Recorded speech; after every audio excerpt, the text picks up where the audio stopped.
तुम अब स्कूल नहीं जाओगी, कहीं नहीं जाओगी, और अगर कहीं बाहर निकले तो मैं तुम्हें नन्ना नन्ना काट के बहा दूंगा। मेरे को मेरी अम्मा, मेरी माँ ना बोले कभी राधा नानी, मैं हूं ही नहीं वैसी, मुझे तो चंडिका बोला जाता मेरे घर में। Hey everyone, welcome and welcome back to my channel. तो आज का वीडियो होने वाला है स्टोरी टाइम वीडियो, और वीडियो की हाईलाइट है कि मेरे स्टॉकर की बेटी की फेवरेट टीचर बनी मैं। तो अब हम जाते हैं स्टोरी में कई साल पीछे, कई साल पीछे। और मेरे पास ना, मेरी लाइफ इतनी रोलर कोस्टर राइड है कि मैं ना 1 साल तक कंटिन्यूअसली बहुत इंटरेस्टिंग जो है किस्से सुना सकती हूँ अपनी लाइफ के बारे में। तो मुझे लगता है कि मैं किस्से भी सुनाऊं और मेरा चैनल भी मोनेटाइज हो जाए और मुझे उससे रेवेन्यू भी जनरेट हो जाए, है ना। इससे बेस्ट वे क्या होगा अपनी लाइफ के ट्रॉमास, हैप्पीनेस, सब कुछ डिस्कस करने का। फ्री में क्या इधर उधर ट्रॉमा डंप करना, उसको कोई फायदा नहीं होता। तो हाँ, क्या होता है कि मेरे पापा की डेथ जब हो जाती है ना, तो उसके बाद, ये जस्ट कुछ मंथ बाद की ही ये घटना है। और मैं उस वक्त, वही मैं 12 साल से कुछ ऊपर की रही थी, बट मैं 13 की नहीं हुई थी। और पापा की डेथ अगस्त में हुई थी। ये घटना है कुछ ऐसी नवंबर दिसंबर की। एक लड़का था, उसका नाम, उसको तो मैं कोई ढंग का नाम भी नहीं दूंगी, चमनदीप नाम दे देती हूँ मैं उसको। वो इतना दुष्ट था, उसको नई नई पॉवर्टी हिट करी थी, एंड मुझे नहीं करी थी भाई। मुझे पॉवर्टी इतनी लेट हिट करी है कि मेरी जमाने में भी ना, तब तक मैं ओवर एज हो चुकी थी उसके लिए, बिकॉज मुझे पीरियड्स बहुत लेट आए थे। एक बार मेरे को आ गए थे 8-9 के मिडिल में कभी, बट फिर वो बंद हो गया, because as I told earlier कि मेरे यहाँ कुछ हो जाता है, कुछ निगेटिव हो जाता है तो मैं बीमार पड़ जाती हूँ। जैसे मेरे छोटे भाई की डेथ के बाद मैं 2 महीने बीमार रही थी, ऐसे ही मेरे फादर की डेथ के बाद मैं 2 साल बीमार रही थी। मेरा हाई स्कूल भी बीमारी में ही गया था, और उसके बाद जाके मेरे को जो है प्रॉपरली पीरियड्स आए हैं। इतना लेट था पॉवर्टी मेरी लाइफ में। तो क्या होता है, ये चमनदीप हम लोगों से होगा कुछ 3-4 साल बड़ा, 12th में रहा होगा, और इसको नई नई पॉवर्टी हिट करी थी। और ये इतना बदतमीज लड़का था कि हम कॉलोनी के सारे बच्चे भले एक स्कूल में ना पढ़े, बट हम लोग खेलते हैं एक दूसरे के साथ, और हम लोग एक दूसरे से अपनी प्रॉब्लम्स भी डिस्कस करते हैं, बिकॉज एज वी नो कि हमारे पेरेंट्स हमारे ही साथ कुछ ना कुछ उल्टा सीधा करेंगे। विक्टिम ब्लेमिंग, विक्टिम पनिशमेंट, इसके अलावा और क्या ही आप उम्मीद रख सकते हो इंडियन पेरेंट्स से, वो भी उस वाली टाइम के 2004-5 वाले। सो हम लोग आपस में शेयर करते थे। तो वो ना लड़कियों को इतने गंदी गंदी सेक्सुअल हैरेसमेंट टाइप की चीजें बोलता था, इतने डेरिवेटरी वर्ड बोलता था। और तब ना बेसिक वाले फोन चलते थे, तो वो पता क्या करता था, जो डिक्शनरी नहीं होती है, फोन, सॉरी डायरेक्टरी बोलते हैं उसको कुछ, तो डायरेक्टरी से वो नंबर निकाल लिया करता था सब, जिसके घर में लड़की है इसकी, जिसपे भी गंदी नजर रहा करती थी, तो ये डायरेक्टरी से उनके नंबर निकाल लेता था और फोन करता था। अगर कोई मैन वगैरह बोले तो नहीं बोलता था, फोन काट देता था। लेकिन अगर कोई लड़की बोले तो उससे बहुत गंदी गंदी बातें करता था, बहुत चीप। और अगर उस लड़की ने पलट के कुछ बोल दिया तो ये बदतमीज, इसकी ऑडेसिटी देखो, ये फिर बाद में फोन करता था। और अगर घर में किसी उठा लिया फोन तो पता क्या बोलता था कि तुम्हारी बहन मेरे पीछे पड़ी है, तुम्हारी बहन कैरेक्टरलेस है, तुम्हारी बहन लौंडों के साथ घूमती है। और इसका टारगेट सब की सब हार्डली 7th और 8th की बच्चियां होती थी। और ये ना कहते हैं ना, प्रोडक्ट ऐसा है तो फैक्ट्री कैसी होगी। इसकी घर पे भी अगर कोई कंप्लेंट लेके जाता था ना, तो इसका बाप क्या बोलता था, अपनी लड़कियां संभाल लो, हमारे लड़के को मत बोलो। ये तो हालत थी। तो मेरी फ्रेंड वगैरह भी बताती, तो मुझे इस लड़के पर बहुत गुस्सा आया करती थी। As in told, I am a girl's girl, और मेरी फ्रेंड को या अदर लड़की को कोई अगर परेशान करेगा तो मैं अपनी रिस्पॉन्सिबिलिटी समझ लेती हूँ उसको डिफेंड करने की। तो मुझे वैसे ही इस पे बहुत गुस्सा आया करती थी। तो एक दिन मैं अपनी स्कूल से आ रही थी और मैं निकल रही थी वहीं गली से। मैंने सोचा कि लो, ये पीछे वाली गली से मैं चली जाती हूँ, शॉर्टकट पड़ेगा, और इसका घर वहीं पड़ता था। उस दिन मैं स्कूल से आ रही थी अकेली। वैसे तो हम 2-3 लोग थे, साथ साथ आते थे, but at that day I was alone. तो इसने ना अपने घर के बाहर ही बैठा था, इसने बहुत गंदी बात बोली, बहुत गंदी, इतनी कि मैं उसको कैमरे पे बोल नहीं सकती हूँ। बट सुन सुन तो ली थी ना मैंने। और मैं हूं अपने बाप की बेटी, मैं कैसे सुन लूंगी, और मैं क्यों सुन लूं। तो मैंने बोला कि कुत्ते चप्पल से मारूंगी, आई समझ में। और ये बोल बाल के मैं चली आई घर। मैंने कुछ गलत नहीं किया है, आप भी मानोगे ना, मैंने क्या गलत किया, कुछ नहीं। वो गंदे सेक्सुअल रिमार्क्स पास कर सकता है बच्चियों पे, तो हम पलट के जवाब नहीं दे सकते क्या? हाँ, कोई गुंडा राज चल रहा है क्या? हाँ, लेकिन गुंडा राज ही चल रहा था। तो क्या होता है, मैं चली जाती हूँ घर पे अपने उसको बोल चाल के। और मेरे पापा की डेथ के बाद मेरे जो चाचा हैं वो रहने लग गए थे हमारे घर में। भैया तो हॉस्टल में ही रहा है, मेरा पला बड़ा है, चाचा मैं और मम्मी, हम 3 लोग थे। और मेरी बुआ मेरे पास ही में रहा करती थी। तो क्या होता है कि रात का ऐसा 8-9 बज रहा होता है, सब सो गए होते हैं, तो मेरी पड़ोस वाली आंटी का बेटा वो आता है मेरे घर पे अपने एक दोस्त को लेके। और आप जानते हो छोटे शहरों में ना लोगों को क्या नहीं आता, माइंड देयर ओन बिजनेस, और सही तमीज की इंसाफ की बात बोलना नहीं आता उनको। खुद के घर में कोठा खोल के रख लेंगे, बट दूसरे की बच्ची अगर रोड पे 2 मिनट खड़ी हो जाए तो उसका कैरेक्टर डिफाइन करने पहुंच जाएंगे। ऐसे होते हैं पड़ोसी रिश्तेदार, क्या होते हैं, हरामी। इनके लिए तो एक ही टाइटल है।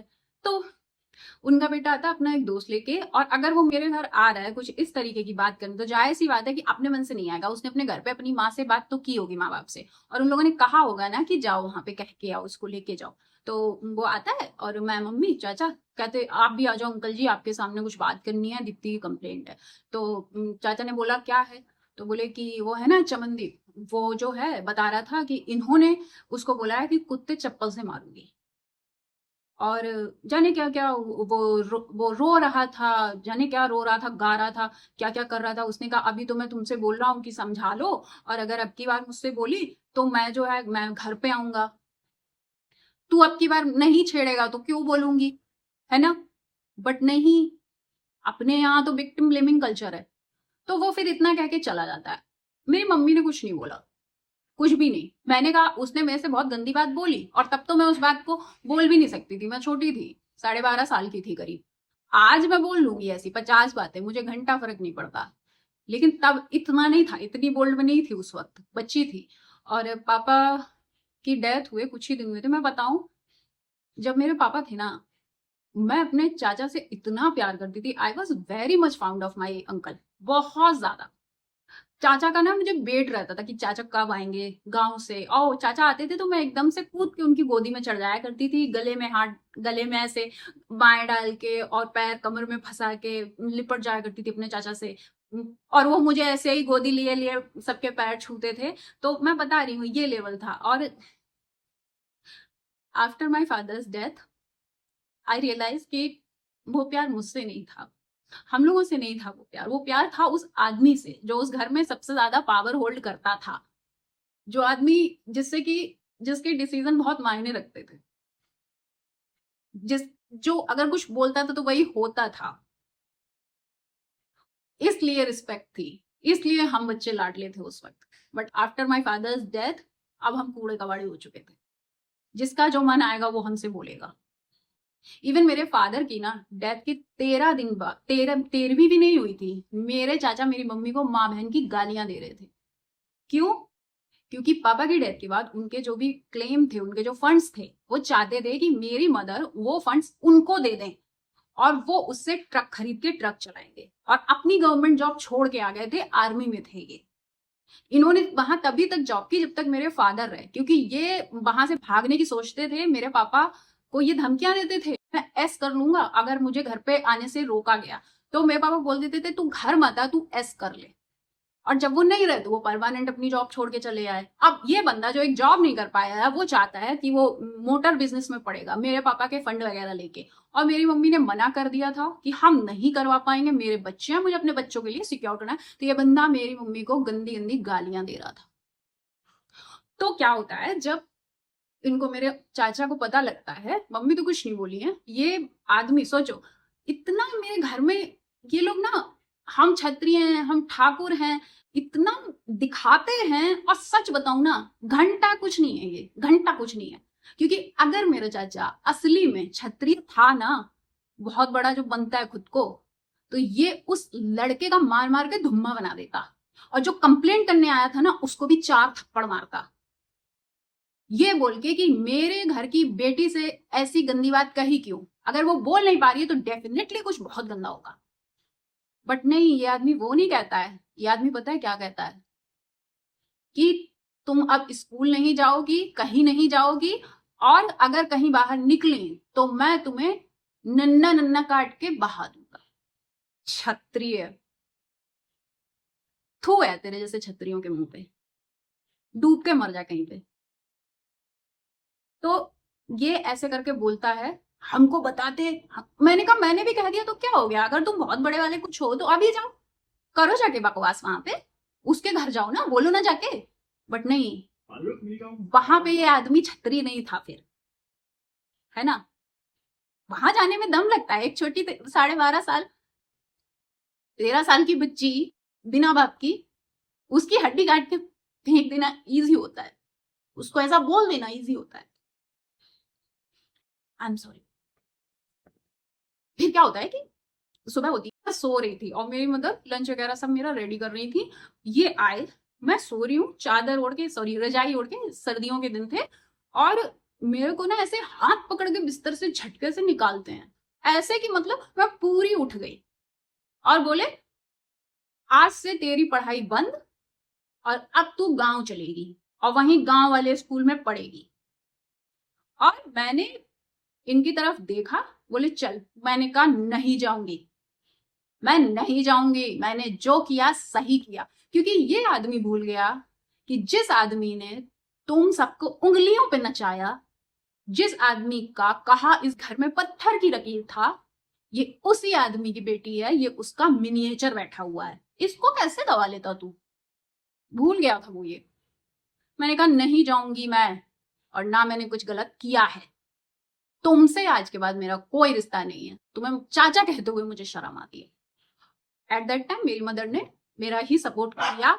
मेरी मम्मी देखो वो बुरी इंसान नहीं है, लेकिन वही चीज है ना, उनकी गलती नहीं भाई, उनकी परवरिश ऐसे ही हुई है। उनकी माँ बोलती है कि लड़कियों को पढ़ाना नहीं चाहिए, 18 साल से पहले उनकी शादी कर देनी चाहिए, अदरवाइज वो बिगड़ जाती है, मैंने तो अपनी कोई लड़की नहीं पढ़ाई है, ये वो करके।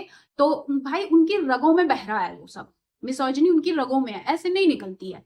But she is a good women. तो मेरी मम्मी ने कहा वो नहीं जाएगी, उसने मना किया ना, वो नहीं जाएगी। और मेरी मम्मी लेती थी चाचा के अगेंस्ट, स्टैंड ले लेती थी, क्योंकि वो थे ही ऐसे, इतना खराब आदमी। तो जैसे मैंने बताया कि पप्पी को भी ये मारने वाला था, तब भी मेरी मम्मी ने बोला था हाथ मत लगाना, हाथ मत लगाना बच्चे को। ऐसे ही मेरी मम्मी ने बोला उसको हाथ मत लगाओ, और वो नहीं जाएगी।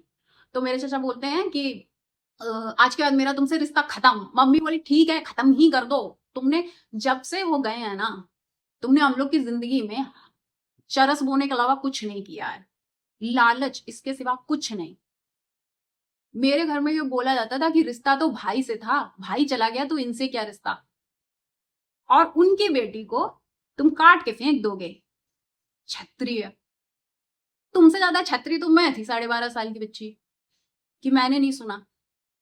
तो ऐसे करके ये बात वहां खत्म हो जाती है। और अब हम आते हैं 2016 में। मेरी शादी हो चुकी है, मेरा एक बच्चा है, और मैं एक स्कूल में पढ़ाती हूँ, जो मेरी फर्स्ट जॉब थी, जिसको लेके मैंने एक वीडियो बनाया है कि वो कैसे गई थी। तो 6th क्लास में एक बच्ची थी, नेहा नाम की, और वो बच्ची बहुत पढ़ने में होशियार थी, वो भी काफी सांवली सी थी, और सांवली लेकिन बहुत सुंदर।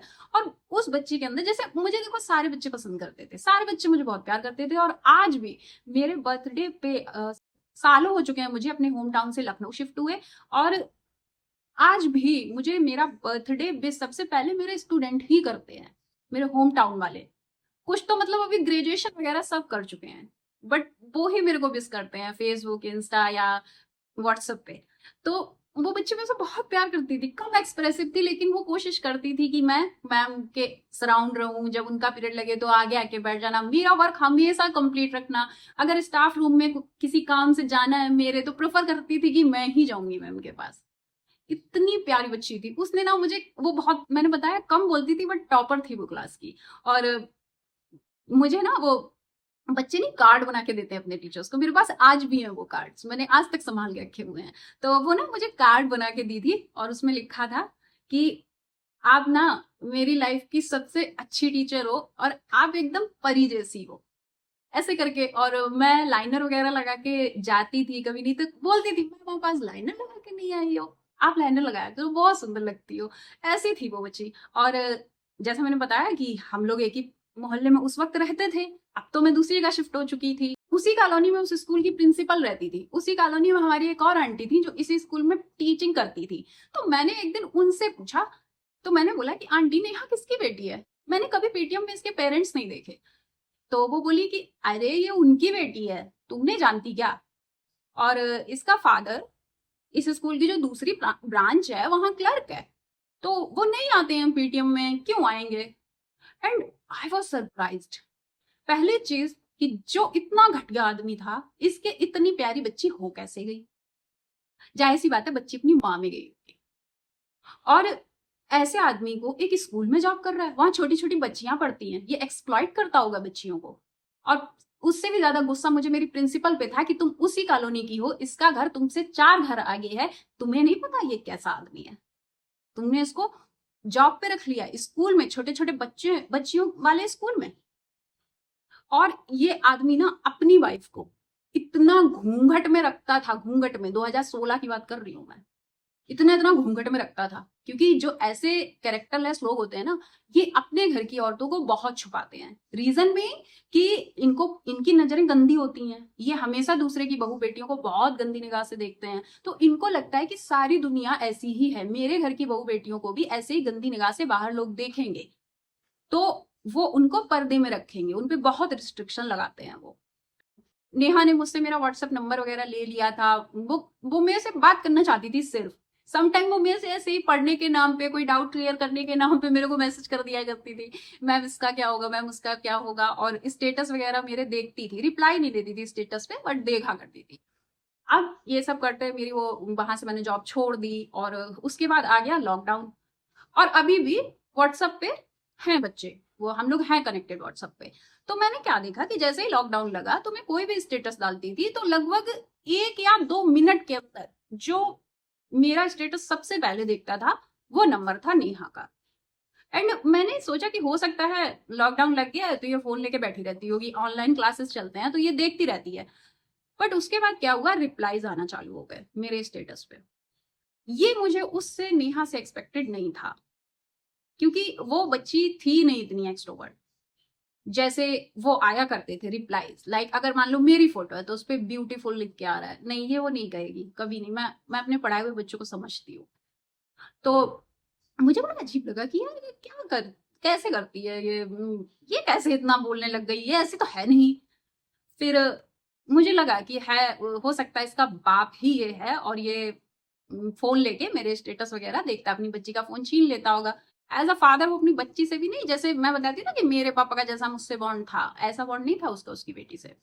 वो उस पर भी बहुत रिस्ट्रिक्शन लगाता था। वो बोलती थी कि मेरे पापा मुझे कभी बाहर पढ़ने नहीं भेजेंगे, वो नहीं मानेंगे, इस तरीके से वो भी टॉर्चर थी। भाई एक परवर्ट ना पूरी जिंदगी परवर्ट ही रहता है, वो किसी के लिए अच्छा नहीं होता, वो अपने घर की बहू बेटियों के लिए भी अच्छा नहीं होता है। तो वो ऐसे, तो मुझे लगा कि हो सकता है ये अपनी बेटी का मोबाइल ले लेता है और ये ही रिप्लाई देता है। तो क्या होता है कि लॉकडाउन में जैसे सुबह 8 बजे तक मार्केट खुलता था, और मैं तब तक अपने एक्स से सेपरेट हो चुकी थी, और उसी एरिया में, अपने उसी कॉलोनी में मैंने एक हाउस ले रखा था रेंट पे, और मैं और मेरा बेटा वहीं रहते थे। I am talking about lockdown, first lockdown. तो क्या होता है कि मैं सुबह सुबह गई, मैंने सोचा कि सब्जियां वगैरह खरीद लूं, 3-4 दिन चल जाएं, जो कि ज्यादा बाहर निकलना नहीं है। तो जो बैग था सब्जी और राशन का वो काफी भारी हो गया था, और मैं आ रही थी, ज्यादा लोग नहीं थे उस वक्त रोड पे। तो ये बंदा, इसकी ऑडेसिटी देखो, ये सामने से आया और मेरे हाथ से बैग लेने की कोशिश करने लगा, और बोला ये मुझे दे दो, इसमें बहुत वजन है और धूप भी है, हम छोड़ देते हैं। मैंने कहा नहीं मैं आपको नहीं दूंगी। बोला नहीं नहीं प्लीज दे दो, आप पहचानी नहीं क्या, मैं नेहा का पापा हूँ। मैंने कहा मैं आपको नेहा का पापा नहीं, मैं उससे भी पहले से पहचानती हूँ आपको, आपको मैं कैसे भूल सकती हूँ। तो मैंने कहा नहीं, I will take care of myself. और मैं जानती हूँ मैं अकेली हूँ, मुझे सब काम खुद ही करने हैं। इतना डेस्परेशन किसी से काम कराने का मुझ में भगवान भी नहीं डाल सकता, तो तू क्या चीज है। तो मैंने इसको बैग नहीं दिया और मैं अपने चली आई अपना सामान लेके। फिर क्या होता है, मेरे को व्हाट्सएप पे मैसेज आता है और उसमें ये मेरे को लिखता है राधा रानी, आप राधा रानी जैसी हो। देखो सबको अपनी सच्चाई पता होती है, ठीक है, मैं भी जानती हूँ कि मैं कितनी क्या और कैसी लगती हूँ। मेरे को मेरी अम्मा, मेरी माँ ना बोले कभी राधा रानी, मैं हूं ही नहीं वैसी, मुझे तो चंडिका बोला जाता मेरे घर में। मैं समझ गई, और मैं कभी बटरिंग में फंसती नहीं। मुझे कोई तारीफ करके पटा नहीं सकता, झूठी तारीफ करके। तो मैं समझ गई यही है, मैंने नहीं रिप्लाई दिया। फिर आया कि मुझे माफ कर दो, फिर आया इसका मैसेज मुझे माफ कर दो, मैंने फिर रिप्लाई नहीं दिया। फिर good morning, good evening, good night, good morning, good evening, good night. और मुझे पता चल, मैं ये समझ चुकी थी कि ये मेरी स्टूडेंट नहीं कर रही है, उसका बाप कर रहा है, तो मैं रिप्लाई भी नहीं दिया करती थी। और फिर माफ कर दो, एक मौका दे दो बाबूजी, सोना जी। अरे भैया, क्या क्या वो बंदा मेरे को बोला है व्हाट्सएप पे, इतनी माफी, इतनी माफी। तब मैंने बोला, मैंने कहा सुनो, तुमको मैंने इतने दिन इसलिए झेल लिया क्योंकि तुम नेहा के पापा हो, और इससे ज्यादा मैं नहीं झेलूंगी तुम्हें। मैं तुम्हारे मैसेज के सारे स्क्रीनशॉट लेके तुम्हारे घर आऊंगी और तुम्हारी बेटी को दिखाऊंगी कि देखो तुम्हारे पापा मुझे ऐसे मैसेज करते हैं, मुझे राधा रानी बोल रहे हैं, मुझे बाबू जी बोल रहे हैं, सोना जी बोल रहे हैं। तुम्हारी माँ को बोलते हैं कभी ऐसे? क्योंकि अब मैं वो बच्ची नहीं हूं 8th क्लास वाली जिसके साथ तुमने गंदी बात कमेंट में पास की और उसके घर वालों ने उसको डांटा था। Now I am a different person. मैं आ जाऊंगी तेरे घर। उसके बाद उसने मुझे फिर कभी मैसेज नहीं किया, क्योंकि भाई बच्ची के आगे एक्सपोज होना कौन ही चाहेगा, है ना। ऐसे करके वो बंदा जो है मेरी लाइफ से गया। तो मुझे यही लगता है कि यार ऐसे हरामी आदमी को भगवान ने बच्ची दी है। क्योंकि पता क्या होता है, some most of the time माँ बाप के बुरे कर्मों के फल उनके बच्चों को भुगतने पड़ते हैं, और भगवान इस तरीके के लोगों को, ऐसे धोखेबाज गंदी फितरत वालों को बेटियां जरूर दे देता है, पता नहीं क्यों। और मुझे उस बच्ची के लिए बहुत बुरा लगता है। So this is the story. Again अपनी सोसाइटी का विक्टिम ब्लेमिंग देखो। हाँ, एक चीज मैं और भूल गई थी, सुबह ये सब मेरा चाचा किया, रिश्ता खत्म करके चला गया। अब मेरी बुआ आती है, वो जाके बुआ के घर पे सब बताता है कि उसने इससे कुछ कहा तो ये बोल के आई है कि चप्पल से मारो। मेरी बुआ आती है घर पे और क्या बोलती हैं, हमको बताना चाहिए था, हम जाते उसके घर, हम उसके बाप से शिकायत करते। अरे अभी भी जाओ शिकायत करो, उसने जो बोला उसके आगे मैंने जो रिप्लाई किया उसमें क्या खराबी थी, उसके बाद भी तुमको जाना चाहिए। बट ये ही बोला ही तो हम क्यों जाए, अब सब तो खुद ही कर लेती है। ये होते हैं रिश्तेदार। कहते ना, भगवान खुद हर जगह नहीं रह सकता था तो उसने माँ बनाई, और शैतान भी खुद हर जगह नहीं रह सकता था तो उसने रिश्तेदार बनाए। इतने घटिया रिश्तेदार है ना मेरे, इतने घटिया, इतने सेल्फिश, क्रिमिनल है बिल्कुल। इनको सच्ची में ये लोगों ने जो हरकतें की हैं ना, अगर उनकी सजा हो तो इन सबको उम्र कह दूंगी। जो मेंटल टॉर्चर इन लोगों ने किया है, स्पेशली घर की बच्चियों के साथ।